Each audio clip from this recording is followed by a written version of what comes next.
Hello, this is lecture 2 of Monday, the 2nd of November, 2020, on the beginnings of the Age of Discovery.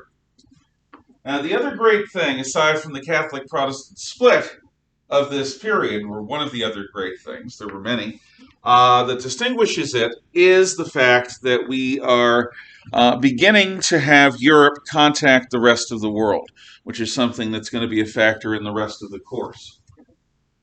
At first, you should understand the geography of the situation. This is Europe. Europe is in a geographical pocket. To the south of Europe is the Great Sahara Desert. The only one who knows how to get through that desert are the Berbers and tribesmen who live there. And they're not going to show any Christian dogs the way through their Islamic secret paths through the Sahara. It might as well be a 200-foot-tall titanium razor wire fence. Nobody's going south from Europe with that level of technology. To the west is the Atlantic Ocean. At this time, Europeans were good at sailing and rowing their way around the Mediterranean and the coastal seas around Europe. But going into the deep blue water is something that only a fool would do. First of all, you'd fall off the edge of the world. The sailors all knew this. Despite the fact that educated people from the time of the ancient Greeks had known that the world is at least round in some respects, Eratosthenes had proven it and measured the world, and this is going to be important later. The sailors, using self-evident logic, knew that the world was round, was flat. I mean, otherwise, we'd fall off. We'd notice in some way. But if the world is flat, there's an edge, and the edge is probably in the sea somewhere. So the sailors knew that if you went too far into the ocean, there were the sea monsters that could eat you. Giant kraken swallow you up, and you'd fall off the edge of the world. Now, at the very least, they also knew that you'd get lost and maybe get becalmed, which means the wind stops blowing and you depend upon the wind for move, and you die. Now, that might as well be a group of alien starships with frickin' lasers. Nobody's getting past there. Now, you might say, well, what about Africa? What if you sail down the coast of Africa? I have two words for you. Cape Bojador. Cape Bojador. You'll see it under the Portugal listing. Cape Bojador is around here. Now, the thing about Cape Bojador, the thing you need to really understand is, first of all, the currents along the western shores of Africa are strongly northward. So in a sailing vessel, you're already going against strong currents. At Bojador, at least, they are strongly northward. Secondly, the prevailing winds tend to be, unless there's a storm, strongly northward or even northeastward. So the wind is coming right at you. The current is coming right at you. That's going to be difficult enough to overcome with a sailing vessel. Third, all this hot air, even more than in my classroom, over the Sahara Desert, has to flow somewhere. And it flows towards the west sometimes. And the warm, moist air from the ocean is, as I said, blowing northward or northeastward. When hot, dry air meets warm, moist air, some of the biggest storms in the world are created. They're called hurricanes. And these hurricanes start out off the west coast of Africa, right near Cape Bojador. So getting caught in one of those storms in one of these vessels is a death sentence. The hurricanes that wham the Americas come from the West African coast. Cape Bojador might very well have had a tower with a Death Star cannon on it. No one is getting past. For hundreds and hundreds of years, Portuguese and other mariners tried getting around Cape Bojador and failed. It's a barrier as much as any other part of the pocket. What about northward? I mean, northward. Well, except for the Arctic, the North would be fine. But there's the Arctic. And remember, we're in the middle of the Little Ice Age. Not a very inviting place, the Arctic, with frozen seas and icebergs, ice cold, dry air. Nobody's going through the Arctic except the Inuit, the Eskimos, the Laps, and they go around it, not through it. But eastward, northeastward, there are the steppes.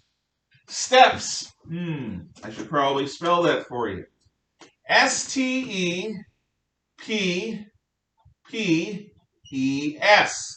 The steppes. The steppes are rolling grasslands. You know, like you'd see in Kansas or Nebraska or Idaho. Or Iowa. I always get those two confused. Which is funny because I live in one now. Rolling grasslands. Now, you might think to yourself, rolling grasslands. That's easy. Children play in rolling grasslands. They roll down the hill. It's very cute. When I was a kid, I used to do that. Maybe that explains a few things. Maybe you used to do that. Get to the top of a nice hill with big, comfy grass. In the summertime, and just roll your way down. What could be easier than crossing rolling grasslands? Heck, there's food for your horses. There's enough water for grass, so somewhere there's water for your horses. Like any sea, this sea of grass has predators. Land sharks.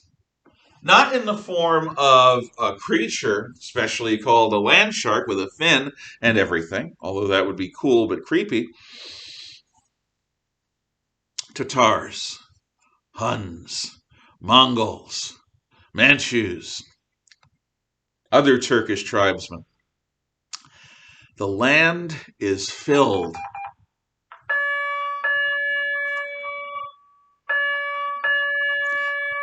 That's the alarm sound for the barbarians! So, given that the land, the rolling grasslands, are filled with bikers on horseback, biker gangs, vicious, violent biker gangs on horseback, the steppes are where you go to die. If you want to bring people a lot of wealth who didn't earn that wealth and die in the process, take a caravan of trade goods into the steppes. Unless you have prior arrangements with the various chieftains to pay them off, which no European did, you're going to die. The only time the steppes was open was during the time of the height of the Mongol Empire, when the Polos, including Marco Polo, headed east through the steppes on a reverse trip through the Silk Road to China. But that was because the Khan, the Mongol emperor, the emperor of mankind, in this case Kublai Khan, grandson of the founder of the Mongol Empire, Genghis Khan, insisted that people be allowed to travel peacefully. And the Polos were some of the few Europeans to take him up on that. Other than that, it's a death zone. No. The pocket continues through the steppes. The only way in or out of the pocket is through the Islamic Middle East. Now, you may not remember this from all the hundreds of years of history that you learned from Mrs. Stembridge last year and me this year, but Muslims and Christians do not get along at this period of time. In fact, they have not gotten along since the Islamic jihads of Muhammad's time. Christians saved Muhammad, they provided shelter for Muhammad, and Muhammad paid Christians back by calling them people of the book who can live as kuffar, as second-class citizens, unbelieving Christian dogs, in Muslim countries. Christendom irks the Muslims. They've consistently tried to conquer Christendom. First through the Byzantine Empire, then the reach-around attacks through Spain, then when they conquered the Byzantines to Vienna. The sultans of the Ottoman Empire want to conquer Christendom. Everyone would see it as a good thing in the Islamic world if the Christians were brought low and the true faith of Muhammad and Allah were spread into Europe. So the only way in or out of this pocket to the other civilizations of Eurasia, and remember there are 5 great civilizations in Eurasia spread out in a band. The 2 prime civilizations are China and Europe. The Confucian Chinese civilization and the what will become Christian Western civilization. And then there are 2 sort of hybrid cultures in between, the Middle East and India. And those 2 cultures have a lot of original ideas, but they also have a lot of other ideas coming in because they are located as middle children between the Chinese eldest and the Western youngest of the great civilizations. I guess there are 4, not 5. East Asia revolves around China. The Koreans and Japanese and the Vietnamese don't like to hear this, but basically Korean, Japanese, and Vietnamese culture is based on various epochs in Chinese history. So for Europe to contact these broader civilizations, they have to go through what is actually an active enemy in the field, the Islamic Arabs and Turks. Now, you will recall that the Christians, during their crusading and the conquest of Spain, developed a taste for silks and spices. Silks come almost exclusively from China. Spices come from the East Indies, what we now call Indonesia. Now, they encountered these in the Middle East because there is a silk road and a spice route. Mulberry trees are where silkworms live. And the Chinese, for hundreds and hundreds and hundreds of years, make it clear that anyone found smuggling mulberry trees or silkworms out of China, and thus breaking their monopoly, is going to die after revealing the locations of their family, friends, and loved ones, who are also going to die after revealing their family, friends, and loved ones, and so on. In other words, the Chinese Empire make it clear that we will erase you from history in the most agonizingly excruciating way if you try stealing and smuggling silkworms out. Of course, eventually somebody does, but it takes a long time. So, the silk is transported across Central Asia with the agreements of local tribes in advance. And it is transported to Damascus, Syria, and Cairo, Egypt, where the great markets are, the great bazaars, for silks. Spices come by a sea route from Indonesia to India, and in India, Arab traders in dhows, which is what their ships are called, dhows, D-H-O-W-S, transport the goods from India up to Cairo, Egypt, and Damascus, Syria. That's where the great bazaars of silks and spices are, Cairo and Damascus. So, if Joe the Christian from Italy, if Giuseppe the Christian from Italia wants to do business and bring silks and spices into Europe, he's got to go across the Mediterranean Sea to Cairo, or to Damascus, or to any of the other secondary bazaars, trading points where they can get silks and spices. And Giuseppe's probably going to either be from Genoa or Venice, because that maximizes the sea journey and minimizes the land journey up to Northern and Central Europe, where a lot of the markets are. Now, at the best of times, the silks and spices from Asia are going to be pricey, for the same reason that Maine lobster has become pricey. You go to Maine, where I used to live for 23 years, plus college, above and beyond that, and get a lobster at a coastal lobster pound where seawater is pumped in for the lobsters to be healthy and happy. You're going to get the best lobster in the world, and it's going to be relatively inexpensive. Let's say let's call it $10 a pound. Okay. Now, it used to be that lobsters were garbage fish, that fishermen would get them by accident and would sell them to farmers to use as fertilizer on their fields. Only poor people, desperately poor people, ate lobster. This is true as short a time as around the year 1900. But Throughout the 20th century, somewhere during that time, lobster became a gourmet dish. And suddenly people want it all around the world. That same lobster shipped out here would be $15 or $20 a pound. Why? Because you've got to travel, ship the lobsters alive, frozen but alive, by air from Maine. That's costly, jet fuel being what it is. You go all the way to the best fish market on earth, the Japanese Tokyo fish market, and that same lobster is going to be $40 or $50 a pound, for the simple reason that it's highly in demand. It's very, very hard to ship there because it doesn't exist where these markets are. Lobsters don't grow around here. Pacific lobster isn't really lobster, it's big crayfish. And the Japanese, who have an insatiable appetite for seafood, love the lobster, but it's coming about halfway around the world. So $10 a pound in Maine, $15, $20 a pound here in Coeur d'Alene, $40 or $50 a pound in Tokyo Fish Market. That's how scarcity affects prices in the law of supply and demand in the free market. And no, communists do not have a plan to give everyone lobster equally cheap, because you'd end up with crayfish. And never mind. It's just it's a silly thing. They're not going to do that. So, silks from China, spices from the East. By traveling from the spice islands of Indonesia, the East Indies, to India, that's expensive. Then they've got to be bought and sold in the Indian spice markets. Then they've got to be transported by the Arab dhows. All of this is going to be expensive. Same thing with silk. Paying off those tribal chiefs is not easy, and it's not cheap.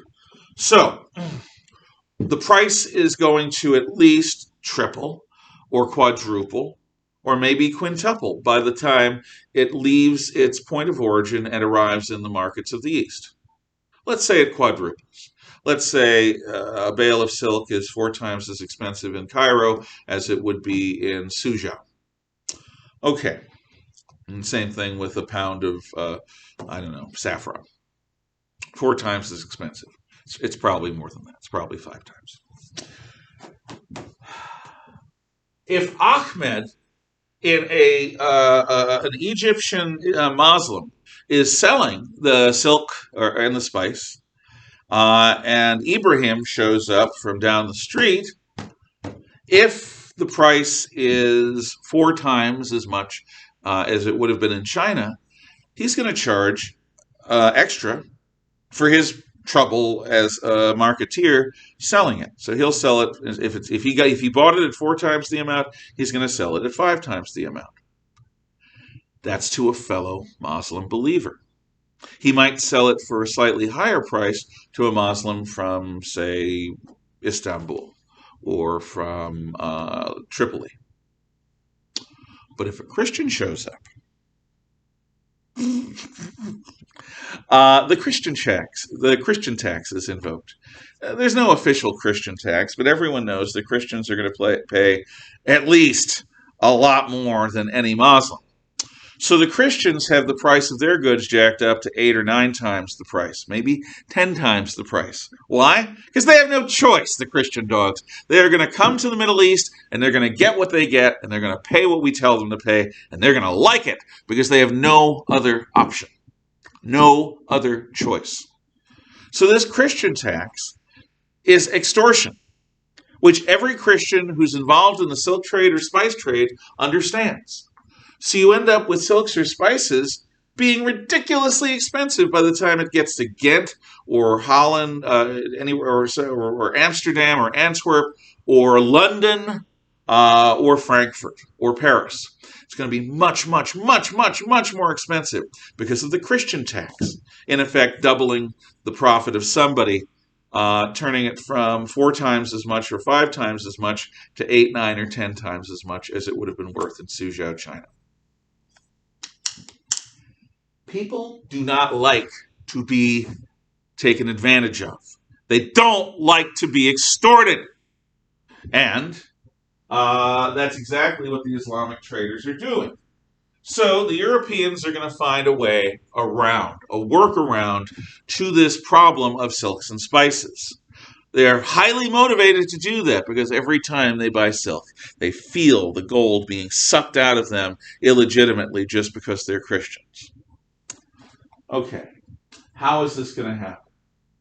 Well, Prince Henry the Navigator is a Portuguese prince who is not going to inherit the kingdom. But instead of blowing his money on wine, women, and song, Henry decides he's going to do something unusual and righteous with that money. No, he's not going to build a cathedral, exactly. He's going to build a school. Prince Henry's School of Navigation at Sagres.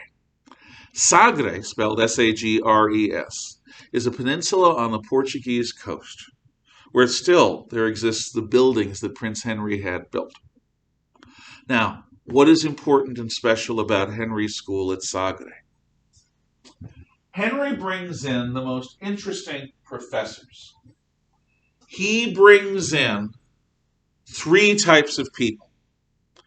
Number one, experienced sea captains, sea dogs, or old salts, you can call them. These guys have been there and done that, and they understand how things work at sea. They've led men into storms and through them. They've led men probably into battle, and through those, they understand the sea. That's the first type of professor Henry has. You don't have to remember the order. You just have to remember the types. The second type that Henry brings in are naval architects. Naval architects are shipbuilders, shipwrights, professional people who design and build ships. These people understand what the ships are designed to do and what they're not designed to do. They have an understanding of the ships that even the sea captains don't, and the sea captains appreciate the ships in a way the naval architects don't. But these naval architects, these designers of ships, these shipwrights, ship designers, and shipbuilders, they add insight to what a ship is, what it can do, what it can't do, and how to keep it in good repair. So, experienced sea captains, old sea dogs, old salts, and naval architects, shipwrights, and ship designers. The third type of professor that Henry brings in is the astronomer. Because astronomers and other experienced navigators are good at looking at the stars to find your location on the Earth. These guys don't normally mix. You don't go to a bar in 1400s Portugal and see astronomers sitting down with old sea dogs, sitting down with naval architects. It doesn't happen.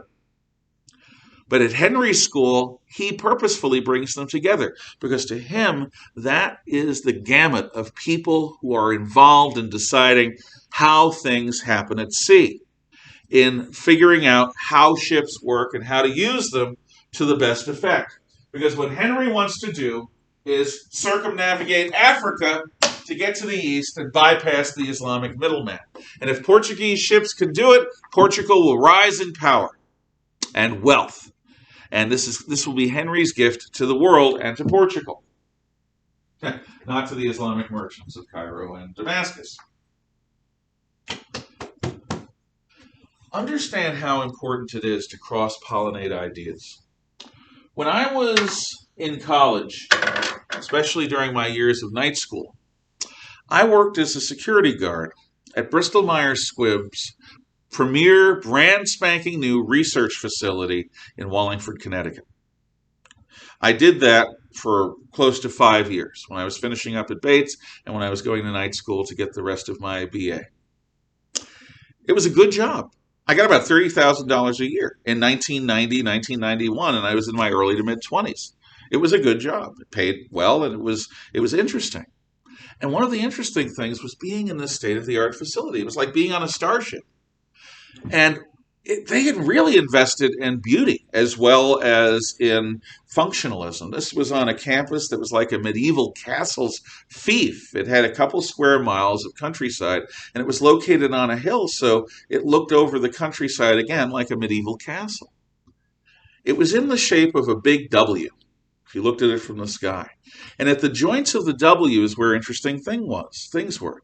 At the top of the W, in the center, was the main entrance. And they had a waterfall 3 stories high, and they had marble entryways. It was just absolutely grand and beautiful. You couldn't help but when walking in there to appreciate how wealthy and sophisticated this company was.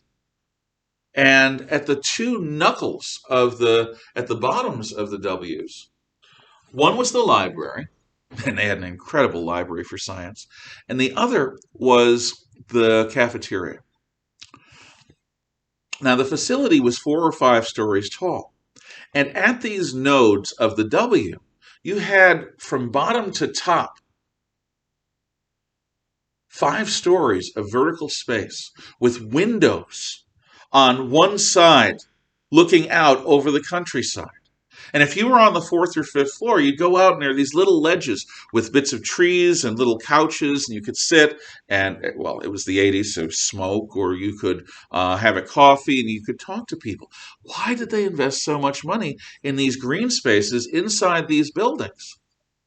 Because each wing on each level had a different kind of scientists.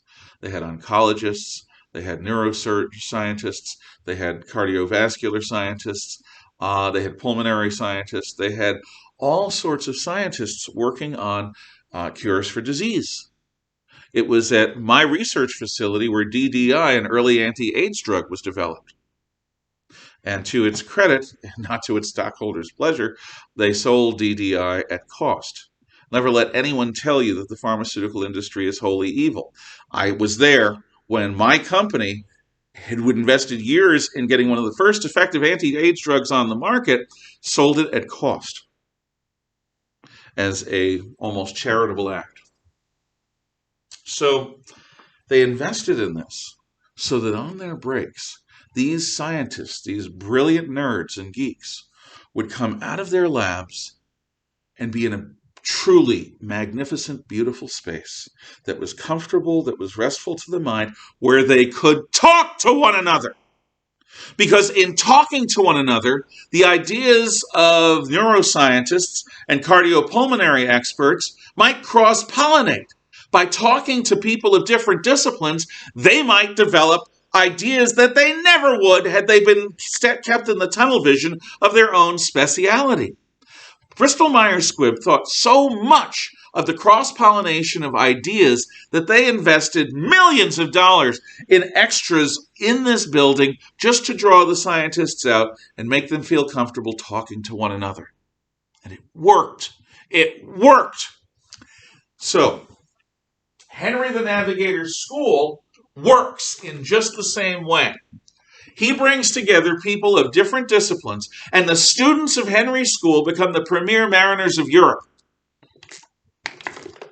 They're going to lead the way in expanding the capabilities of Europe to get the hell around Cape Bohidor and go out into the blue waters. Henry the Navigator and his school at Sagre are key to this, and the knowledge eventually percolates out. So what are some of the things that Europeans have to master in order to go out into the blue waters of the world? First, the magnetic compass. The compass comes from China, like so many things of this period. If you ever want to make a compass on your own, I did this when I was in elementary school or junior high school, I don't remember. But you take a cup, you get a cork, and you get a sewing needle and a magnet. And you fill the cup with water, halfway full, and you float the cork in the water, and it's going to float. And then you take your needle and you rub it along the magnet to magnetize the tip of the needle so that the needle has a positive and a negative end. Then you gently place the needle balanced on the cork. And what will happen is the needle will eventually point towards magnetic north, which is about there in this classroom. So now you know magnetic north. And if you know magnetic north, it's here. Well, south is here. East is behind me. West is towards you in front of me. You know all the cardinal directions. Knowing what direction you're facing is kind of important in figuring out where you are and where you're going. So the magnetic compass has to be mastered, and the Europeans do this. The next invention is the sextant or the astrolabe. Now, over here you will notice a star. Let's call this star Polaris. That's the North Star. It hovers over the geographical North Pole, which is close to, but not exactly the same as, magnetic's North Pole. So, how does an astrolabe or a sextant work? Well, it's basically a giant angle. It's got a hinge, it's got a lower strut, it's got an upper strut. The lower strut is supposed to go straight out.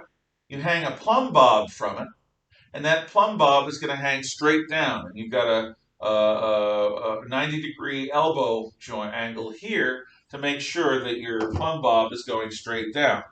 Once you know your plumb bob is going straight down, you know that this lower one is level.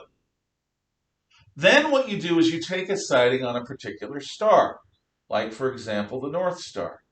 You will notice that the picture here, if you can see it, has a little telescopic gun sight. All you need is some iron sights, and you can sight on that star. Okay, so you do this sighting at a particular time of day, say midnight. And the star is this high off the horizon. The horizon is measured by your lower strut, which is level to the locality.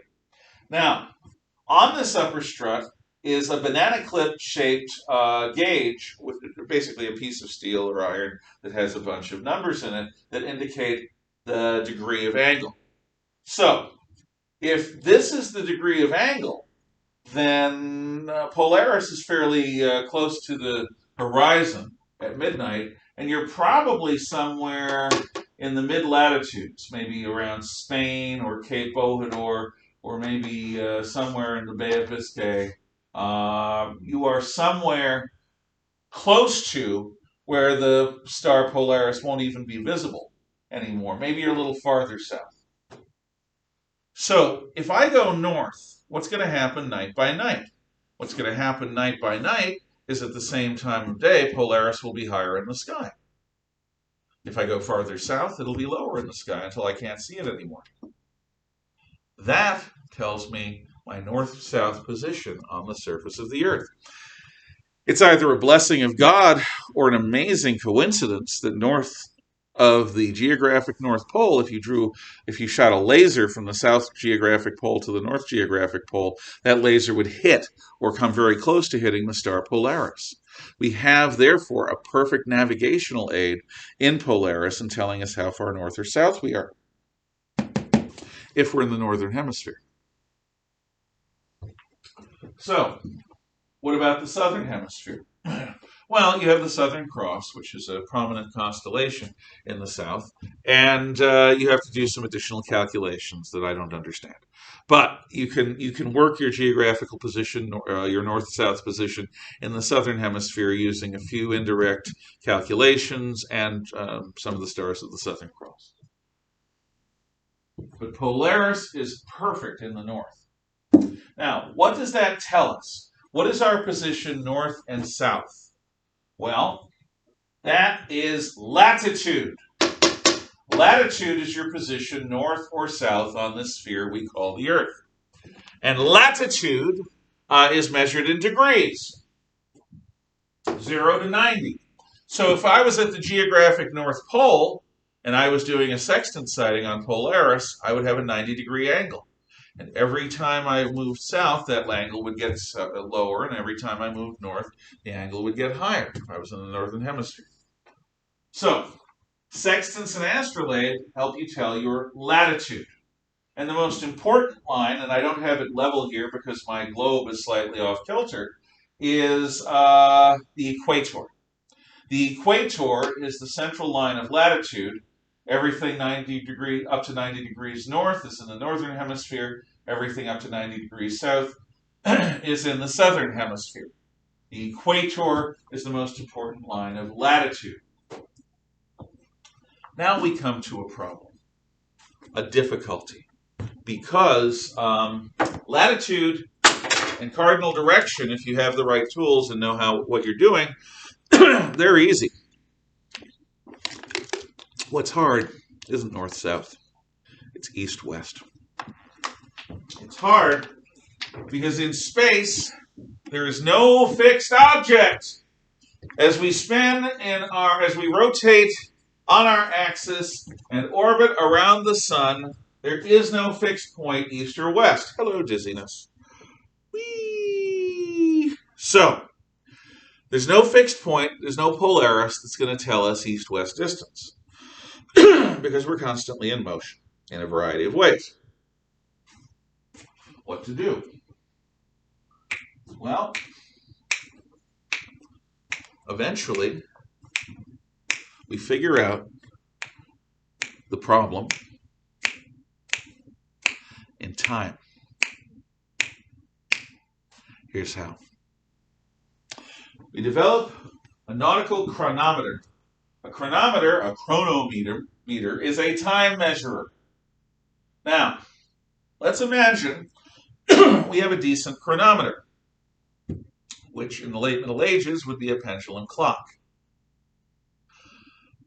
Okay, I load the clock onto the ship. In fact, I load 2 clocks onto the ship. I set them both to local noon. And if I'm leaving from London, I'm going to set it to London's local noon. I have an idea. I'm going to try it. But I've got pendular clocks. And I'm sitting at dock. And then I leave the dock, and I'm going to go out to sea, and I'm on the Thames River. And I'm on the North Sea. And then I'm on the Atlantic. And on the Atlantic, we have storms. You see the problem with a pendular clock. It's going to get messed up mightily in moments. It's going to be really, really, really unreliable because tick-tock don't work when you're being slammed around by oceanic storm waves. But eventually, the Swiss system of using springs and gears and cogs is going to eventually work. Also, eventually, the British are going to develop a means by which you can suspend a chronometer, a reliable one, tough built, on a series of gimbals that will allow it to swing this way, and then that gimbal is on something that will allow it to swing this way, and that gimbal is on something that will allow it to swing this way, and allow it to swing this way. And with all of this swinging motion, the chronometer is largely isolated for it by being on these sort of swinging gimbal things that allow it to maintain its position relatively well. But that doesn't get developed into the 1800s. And a lot of this navigation is being done in the 14 and 1500s. At a time, I will point out, when people still thought the sun revolved around the earth, along with the moon and the stars. Okay, let's say we get reliable chronometers. I leave. One of my clocks is going to remain on London time. One of my clocks, I'm going to reset every day at noon to local time. London time, local time. I'm going to go west towards the Americas. And I arrive on the east coast of what will be the United States. I'm about 90 degrees west. Yeah, 90 degrees west latitude. I'm having basic trouble with directions. So, there I am. If it's dawn in London, what time is it going to be in, say, New York or Washington, D.C., or something like that, something close to 90 degrees west latitude? Well, it's dawn in London, so it's probably, that's to be 6 a.m. in London. We're probably looking at 3 a.m. Or maybe, I got to really work this out. Okay. First of all, I know what 90 degrees east is. Let me look at 90 degrees west. Hello, gravity. So, west, 80. Oh! Yeah, okay. New Orleans. New Orleans, Louisiana is 90 degrees. Okay, so lunchtime in London. Lunchtime in London. I'm changing. So I go from London to New Orleans, Louisiana, and what time is it going to be? It's going to be dawn. It's going to be dawn. It's going to be 6 a.m. If it's noontime in London, it's 6 a.m. here because the day is older in London. Then I keep going. And I get to, which I can't get to here because of this table. What the heck with it? Hello, gravity! Okay. Okay. So now I've gone around South America, and here I am at 180 degrees. If it's noon in London, what time of day is it in the Central Pacific? Right, midnight. So I keep going around the world. Don't see me, don't see me, don't see me, don't see me, don't see me, don't see me, don't see me, don't see me, don't see me, don't see me. Boop! Here I am on the other side of the world. And I go into Asian waters. And I get to Calcutta, India, which is 90 degrees east. Well, if it's noontime in London, and it's sunrise, 6 a.m. in New Orleans, and it's midnight at 180 degrees in the Central Pacific, it's going to be 6 p.m. here in Calcutta. And then I go back to London, where I started, and the times sync up again. By measuring the difference in time between London time, which is my point of origin, and local time, I can tell roughly how far west or east I am. And the more accurate my math and the more accurate my chronometer, the more accurate my calculation is going to be. So, in doing this, I have come close to solving the problem of longitude. Longitude is east-west distance on the graticule. Graticule is the grid of lines of latitude, which are north-south, and lines of longitude, which are east-west. And the most important line of longitude in our system is the prime meridian. The prime meridian. And the prime meridian goes through Greenwich, England, which is a suburb of London, where the Royal Observatory was and is. It's a museum now. They filmed part of the second Thor movie there, I think, or one of the Avengers movies. It's this area by the river. In any event, so now we have latitude and longitude solved. Well, as solved as anything's going to be. See, with these inaccurate chronometers that they have, ow! And with the fact that chairs are solid, and when you run your knee into them, they hurt. Son of a gun. You're going to end up with certain interesting problems. Oh, look at this. They're already down here. But I'm still going to show you. So, let's look at a good, vivid map from this period. You can see them down near the bottom, by the way. Okay. Ooh, here's a good one. Okay.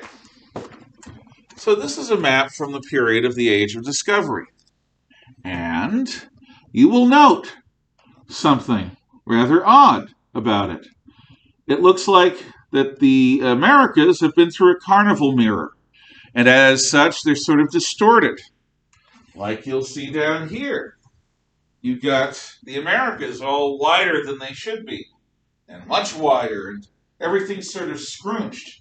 It's like a carnival mirror that makes everything look wider than it should be.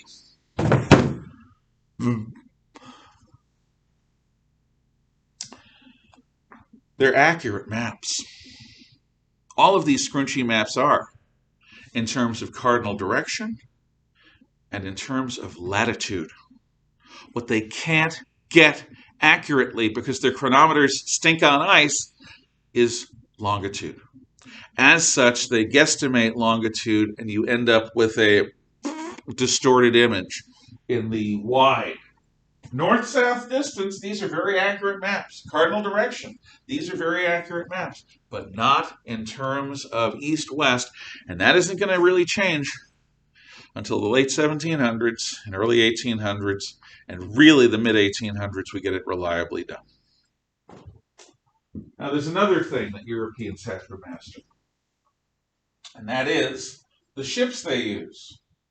In the Middle Ages, they had a cog. A cog is also known, for obvious reasons, as a round ship. It has some relation to the Viking long ship, but it's not long, it's fat.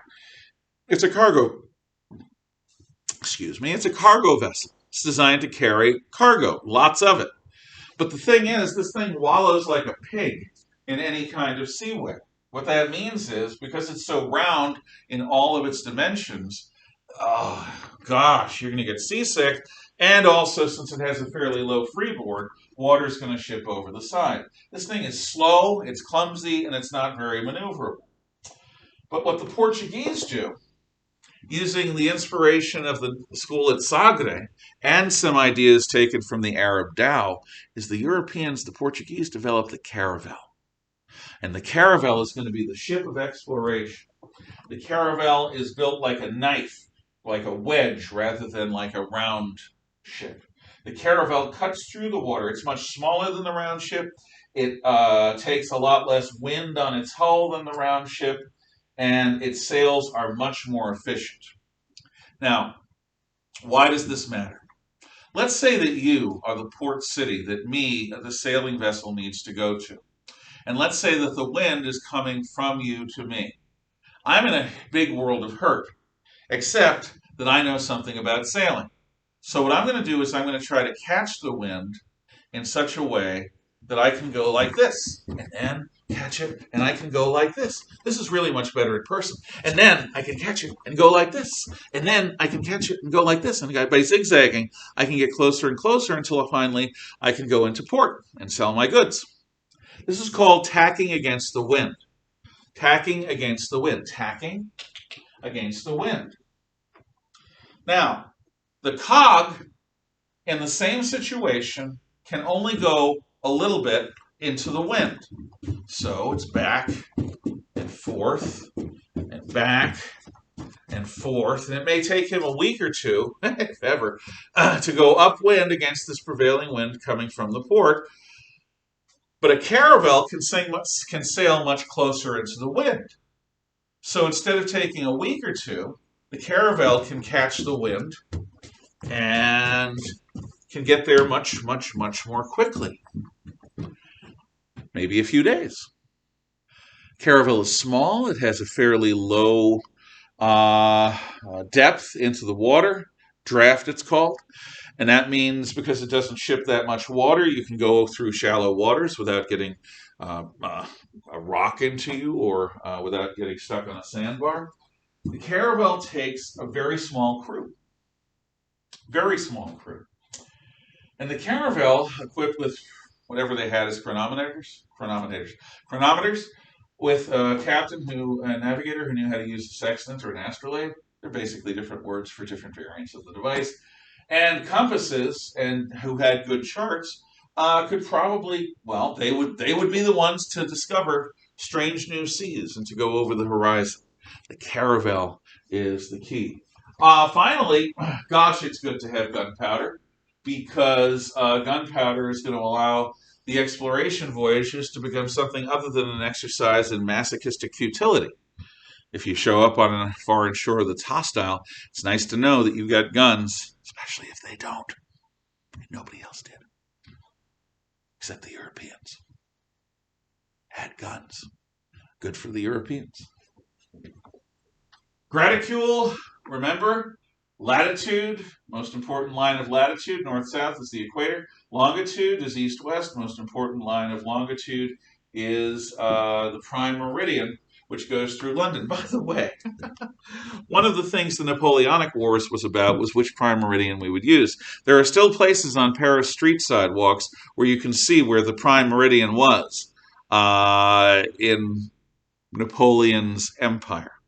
But since he didn't win, the prime meridian goes through London suburb, not through the center of Paris.